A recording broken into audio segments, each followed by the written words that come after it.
విడు మొరటోడు అని వాళ్ళు వీళ్ళు ఎన్నెన్ని అన్న పసి పిల్లవాడు నవ్వాడు.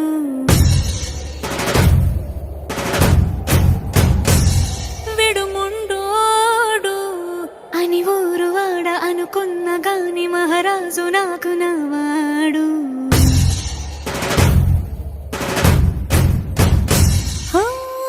మాట పెడుసైనా మనసులో వెన్న రాయిలా ఉన్నవాడిలోన దేవుడెవరికి తెలుసును నాకన్నా. సూసేకి అగ్గిరవ్వ మాదిరే ఉంటాడు.